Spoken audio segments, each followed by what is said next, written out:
My name is Frank, and I quit, effective immediately. I am no longer willing to pretend that what happens in this place is normal, because it is not. This place is sick. If there is a God, then he turns a blind eye to what happens here. Instead of writing a typical resignation letter, I am simply going to document what happened yesterday. I am certain that anyone who reads this will either understand why I am leaving or thinks I am insane. I will sign this statement. I will swear to it under oath if anyone asks. What follows is true, recalled to the best of my ability. For those who do not know me, I am a search and rescue officer with the National Park Service. Up until about a week ago, I loved my job. The wilderness brings with it a lot of strange happenings, and I have heard more than my fair share of strange stories. The people of Glen Haven are deeply superstitious. They always have been. But even with the rumors and campfire legends, I always found the job extremely rewarding. Out here, you learn to ground yourself in reality. People get lost and they panic. The woods are bigger than most people realize, and fear can make the imagination run wild. Sometimes, you have to remind yourself that the boogeyman is not real. There are no werewolves roaming the forest. There is no witch trapped in some forgotten well making clothes out of skin, and a random staircase in the woods is just that, a staircase. That's what I used to believe. A few weeks ago, my colleague and friend Josh disappeared from the job, just stopped showing up. Josh had been my partner for years. We worked every kind of call together. Lost hikers, injured climbers, the occasional recovery that none of us like to talk about afterward. He was good at the job, calm under pressure, sharp instincts, the kind of guy who could pick up on small details that others might miss. I knew he had been thinking about leaving. We had sat down together a few times and worked on his resume. He talked about moving somewhere quieter, somewhere without the constant search calls and the long nights. I figured eventually he would put in his notice like anyone else. But that's not what happened. Josh did not resign. He did not transfer. He did not say goodbye. One day he was here, and the next day he was simply gone. The last time I saw him was the morning of his final shift. He looked tired, the kind of tired that sleep does not fix. When I asked him what was wrong, he just said he had not been sleeping well. I left early that day. Now I wish I hadn't. Something about the woods had been bothering him for a while. I assumed he meant the stories the locals like to tell, the usual nonsense. I tried calling him that evening after he failed to show up for a shift. It went straight to voicemail. I sent a message asking if everything was alright. No response. A day passed, then another. Eventually, I stopped calling. Maybe I reminded him too much of the job. Maybe he just wanted to leave this place behind completely. I guess it does not really matter now. Since Josh left, no one has replaced him. It was just me working the long shifts. Me and Gus. Gus has been here longer than I have. He was already a part of the team when I started years ago. He is old now. His muzzle has gone gray and he moves a little slower when he first gets up. But when it comes to finding a scent, there is nothing slow about him. Gus is the best tracker I have ever seen. We have had kids go missing out here before. Sometimes the only thing left behind is a backpack or a jacket. You let Gus smell it and he will put his nose to the ground like someone flipped a switch. Then he just goes, straight through brush, across streams, up hills, like he has a map running in his head. More than once, it has felt like watching the GPS find its route. Sometimes I know someone's going to be fine by how quick he moves. Gus has saved a lot of people, more than me. Yesterday evening started like any other. I was sitting in the ranger station, going through paperwork when there was a knock at the door. I got up and opened it. A woman came stumbling inside. It was around 6 in the evening. She looked like she had run the whole way there. Her breath came in sharp, uneven bursts, and tears were streaming down her face. She told me her son was missing. They had been out walking one of the upper trails together. One minute he had been right beside her, the next minute he was gone. Just like that. Poof. I did my best to calm her down. Panic spreads fast in situations like that, and if you let it take over, you lose precious time. I sat her down at the small desk near the front window and told her we would do everything we could to find him. Then I reached for the radio and tried to contact command. All I got back was static. That part was not unusual.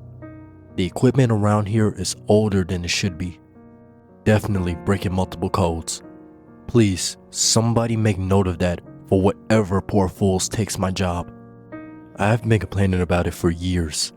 The radios crackle, the batteries die quick, and half the time you are lucky if anyone hears you at all. I tried again.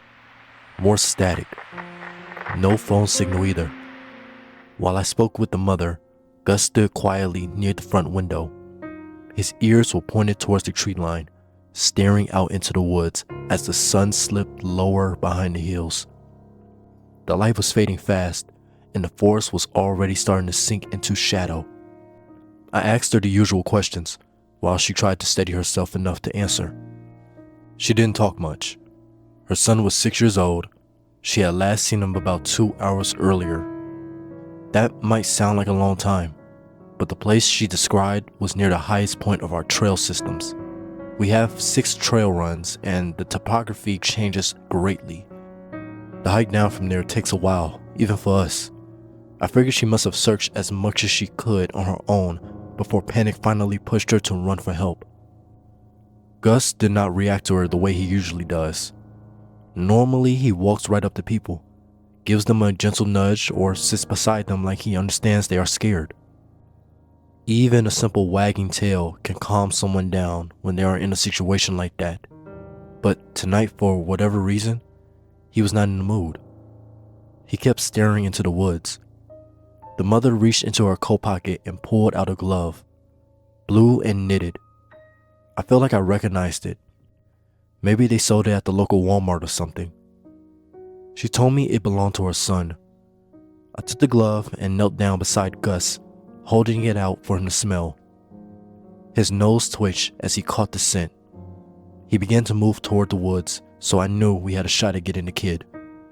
I told the mother she should stay at the station while I went to search. That is the normal procedure. Missing person cases can get chaotic, and having family members wandering the trails usually make things worse. But she begged me to let her come. She said she could not just sit there and wait. And looking at her, hearing the desperation in her voice, I realized I did not have it in me to tell her no. So I grabbed my flashlight, clipped the radio to my belt, and stepped out into the darkening woods with Gus leading the way. The mother calmed down a little once we started walking. That happens sometimes. Movement gives people something to focus on. I kept the conversation to a minimum. I have never been good at small talk anyway, and in situations like that, it usually does more harm than good. People either want silence or answers. The trail was already getting dark beneath the trees. The sun had dipped low enough that the forest swallowed most of the remaining light. My flashlight cut a narrow tunnel through the brush ahead of us, while Gus trotted a few yards in front, nose low to the ground. We had been walking for maybe 15 minutes when I noticed a beam of light flickering through the trees ahead of us. Another flashlight. At first, it was just a faint glow between the trunks, moving slowly along the trail toward us. I stopped. The mother stayed close to me. I turned toward her. Does your son have a flashlight with him? She shook her head immediately. No. We kept walking toward the light. A minute later, the beam rounded the bend in the trail and its owner came into view. It was one of the regular hikers. I had seen her on the trails dozens of times over the years. Her name was Amanda, I think. The type you see out here all the time. Expensive Patagonia jacket, fresh pair of Hoka trail runners, One of those slim hiking backpacks that probably cost more than a radio sitting on my belt. Before I could even say hello, Gus bolted ahead of us. For a moment, he looked 10 years younger. His tail wagged wildly as he bounded up to her, jumping and circling like an overexcited puppy. Amanda laughed and crouched down to greet him. "Well, hey there, Gus," she said, scratching behind his ears. I stepped closer and lifted my flashlight slightly so she could see my face. "Evening, Amanda." She looked up at me, still smiling. "Evening, Frank." I asked her if she had seen anyone else out on the trails that evening. Anyone at all. She shook her head. "No, just you now. Is everything all right?" I explained that a young boy had wandered off the trail and we were trying to track him down before it got any darker. As I spoke, I glanced back toward the mother, half expecting her to add something. Maybe describe her son, maybe call his name, but she said nothing. She stood a few steps behind me with her head lowered, staring at the ground. Grief can hit people in strange ways. Some cry, some panic, some shut down completely. She was shutting down. Amanda and I spoke for another moment or two. She asked if there was anything she could do to help. Normally, I would have told her to head back to the trailhead and stay clear of the search area, but with the radio acting up and no service out here, I needed someone who could reach the outside world. I told her that once she drove far enough from the park, she should call 911, explain that we had a missing child, and tell them which trail we are on. She nodded immediately. I thanked her and wished her a safe walk back. She started down the trail toward the valley. Gus watched her go for a moment, tail still wagging. Then he slowly walked back to my side. For some reason I could not quite explain, I found myself watching Amanda's flashlight a little longer than I needed to as it disappeared between the trees. Something about that encounter didn't feel right. At the time, I told myself it was just a situation. Missing kids have a way of putting everyone on edge. We continued upward along the trail. As we climbed, the temperature dropped quickly and the air began to feel thinner. The forest grew quieter the higher we went. Even the wind seemed to disappear up there. The mother had not spoken in a long time. After a while, I turned and asked if she needed water or wanted to stop and rest for a minute. She stood with her arms pulled tightly against her chest, as if trying to keep warm. Her long blonde hair hung forward and covered most of her face. When I asked the question, she simply shook her head. She never looked up. Ahead of us, Gus barked once, sharp and alert. He had wandered farther up the trail than usual. That normally meant the scent was strong and he was confident about where he was going. We kept moving. Near the top of the trail, we reached a sharp bend and turned left. The trail narrowed there before fading out completely. Beyond that point, there was no official path, just rough ground, loose rock, and low brush. Gus did not hesitate. He pushed straight into the trees. I turned back to the mother and told her she should wait on the trail. It was safer there and easier for the search teams to find her later. She did not answer. She did not refuse either. She simply followed. Up close, I could see how pale she looked in the beam of my flashlight. Her skin almost seemed gray in the cold light. She looked freezing, but she never complained. After a few minutes of walking, I reached into my pocket and pulled out the glove the woman had given me. Gus had already taken the scent and moved ahead, but I found myself turning the glove over in my hand as we walked. I could tell something wasn't right. It felt strange. I rubbed the fabric between my fingers as I walked, trying to place the feeling. It felt bigger than I expected. I told myself it was nothing at the time, but it's clear now that the glove was adult size. It would have fit me, so it certainly wouldn't work for a 6-year-old.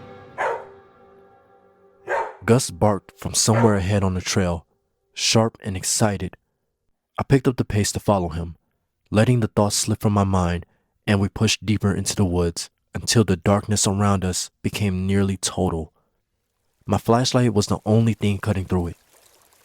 Then I heard it. At first it was faint, just a soft trickling sound somewhere ahead of us. Water, maybe? A small stream running down the mountain. But as I followed Gus, the sound grew louder. Soon it was unmistakable. Running water. A moment later, the trees opened up and the source revealed itself in the beam of my light. I stopped dead in my tracks, because sitting at the top of that mountain was a slip and slide. A fucking slip and slide. Not some cheap plastic sheet either. This thing was huge. It had a large inflatable entrance at the top, a bright archway in yellow and red like something from a carnival. You'd have expected to see some clowns or a Ferris wheel to be nearby. Water ran steadily down the plastic surface, glistening under the flashlight beam as it flowed downhill. It looked incredibly out of place. The water kept running, as if it was hooked up to some secret utility line. I felt sick the moment I saw it. If a 6-year-old boy had wandered up here and found that thing, there was no chance in hell he had ignored it. I turned to say something to the mother. She was gone. 1 second she had been behind me, like right behind me. On a few occasions she was so close I could feel her breath. The next, there was nothing but darkness between the trees. I spun around and called out for her. No answer. I called again, louder this time. Still nothing. The forest swallowed my voice. Gus stood a few feet away staring toward the slide. Slowly, I walked toward the inflatable archway. The closer I got, the stranger it felt. The ground beneath my feet sloped sharply downward, and I realized just how steep the hillside really was. The slide began flat enough near the entrance, but within a few feet, it dropped away into a steep slope, at least 45 degrees. Gus suddenly stopped behind me, completely stopped. I turned and called for him to come along, but he would not move. He planted his feet in the dirt and refused to step any closer. It reminded me of a video game character hitting the invisible boundary of the map. Come on, Gus. He did not budge. That alone was enough to make me uneasy. Gus had followed me into every kind of terrain imaginable over the years. He was not the type to hesitate, but something about that slide made him refuse, and as it turns out, his instincts were on point. As I stepped closer to the archway, I began to feel strange, lightheaded, almost like I had been drinking. My thoughts felt slow and distant, like they were drifting away from me. And then a thought appeared in my head. I should try the slide. It felt completely reasonable. You know, like when you try to explain a dream, and it sounds insane, but it felt normal at the time. I took off my coat and dropped it on the ground. Then I stepped out of my boots. I even caught myself wondering what the best way to go down would be. Head first on my stomach or sliding down on my back. The idea seemed fun. Exciting. Gus began barking wildly behind me. His bark was sharp and frantic now. Nothing like the friendly noise he made earlier with Amanda. I stepped forward toward the plastic surface, ready to launch myself down. Then something slammed into my leg. A burst of sharp pain shot through my ankle, and I looked down to see Gus clamped onto it with his teeth. His jaws were locked tight around my leg. I panicked. Without thinking, I swung my arm and hit him across the head. He let go. The force of the movement threw me off balance and I stumbled sideways. My foot slipped in the wet grass beside the slide. Then suddenly I was falling.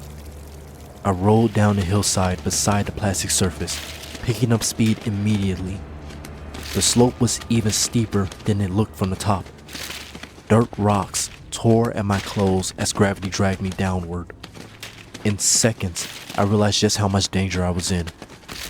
Luckily, and also unluckily, I slammed into a tree at what felt like 60 miles an hour. The impact knocked the air out of my lungs, and I felt something break in my ribs, or maybe my arm. Pain exploded through my body, and I collapsed at the base of the trunk. When I finally managed to lift my head and look forward, my stomach dropped. About 3 feet past that tree, the ground simply ended. A sheer cliff, at least 100 feet straight down to boulders and rocks.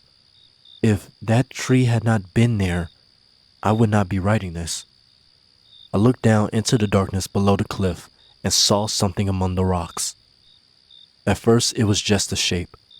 Something hunched over and curled in on itself between a cluster of boulders. My heart jumped. Hey kid, are you alright? The words felt stupid the moment they left my mouth. A fall like that would have killed almost anyone, let alone a 6-year-old. Still, you say things like that automatically in this job. You say them because sometimes you get lucky. But not this time. No one answered. I forced myself to my feet and looked for a way down. The cliff was steep, but not completely vertical. There was a narrow path of broken stone and dirt that curved along the face of the drop. If I was careful, I might be able to reach the rocks below. Maybe the kid had survived. Maybe he was unconscious. Maybe there was still something I could do. I had to try. So I started down. Every step hurt. My ribs screamed every time I tried to breathe too deeply. I could feel blood running down my side and soaking into my shirt. More than once my vision blurred and I had to stop and steady myself against the rock. But I kept moving. It took a long time to reach the bottom. By the time I finally stepped onto the loose stones surrounding the cluster of boulders, my legs were shaking and my lungs felt like they were filled with fire. Only then did I realize Gus was gone. I had not seen him since I fell. I told myself he must have stayed at the top of the slope. Dogs are smart about cliffs, smarter than people sometimes. I hoped he was alright. I hoped he forgave me for striking him. The flashlight beam cut through the darkness as I slowly approached the body. Over the years, I have seen things that would turn most people's stomachs. Recoveries that lasted days in the heat. Bodies that had been in the wilderness long enough for the forest to start reclaiming them. But nothing prepared me for what I saw lying between those rocks. It wasn't a child. It was Josh. For a moment, my brain refused to accept what my eyes were seeing. The image in front of me just did not make sense. Josh lay twisted against the stones, his body broken and half collapsed in on itself. He looked impossibly thin, gaunt, like the flesh had shrunk tight against his bones. His skin was gray beneath the dried blood. His jaw hung wide open at an unnatural angle, clearly shattered in the fall. The smell hit me a second later. Rot and old blood, and the sour stink of something that had been lying out in the wild for too long. It was clear that animals had been feeding on him. One of his legs was gone entirely, torn and taken. His arms were stretched out in front of him, rigid and twisted, as if he had hit the rocks head first with his hands reaching out to catch himself. Weeks. That was my first thought. He had been out here for weeks. The forest had been slowly taking him apart piece by piece, while the rest of us wondered why he stopped showing up for work. I sank to my knees beside him, and that's when I saw it. One glove, still clinging to his hand. One. My stomach turned cold. Slowly, I reached into my pocket and pulled out the glove the woman had given me earlier. For a moment, I just stared at the two of them. Then I held mine beside the one on Josh's hand. They matched perfectly. Same color, same stitching, same worn thread at the wrist. My hands began to shake. I looked back up toward the cliff above me, toward the slide, and for just a second, in the faint glow of my flashlight reflecting off the wet plastic above, I saw a figure standing there. Tall, pale, a woman. She looked down at me, her face hidden in the darkness. The mother. The moment my light shifted toward her, she stepped backward and disappeared into the night. I shouted after her, words I won't write down. The forest swallowed my voice. Then I looked back down at Josh, and the reality of what had happened finally hit me. Josh had not quit. He had been taken out here, tricked the same way I had been, led to the slide. I had never been more grateful for Gus. I sat there beside what was left of my friend and started to cry. Josh did not deserve to die like that. Over the next few agonizing hours, I managed to drag myself back down the mountain and make it to the ranger station. Every step felt like I was being stabbed in the ribs. By the time I reached the door, I was barely conscious. There were police waiting for me. Amanda had done exactly what I asked. She must have found a signal and called it in, because the lot was full of patrol cars when I stumbled out of the woods. They sat me down and started first aid right there on the floor of the station. Someone wrapped my side. Someone else shined a light in my eyes. All the while they kept asking questions. What happened? Where the body was? What I had seen? I told them everything. I told them about the boy. I told them about the trail. I told them about the slip and slide sitting at the top of the mountain like some kind of bullshit from a cartoon. Some of them glanced at each other. I know they think I'm mad, but they won't when they go out there. I told them about the woman who led me out there, the one who gave me the glove, the one who stood at the top of that slide and watched me fall.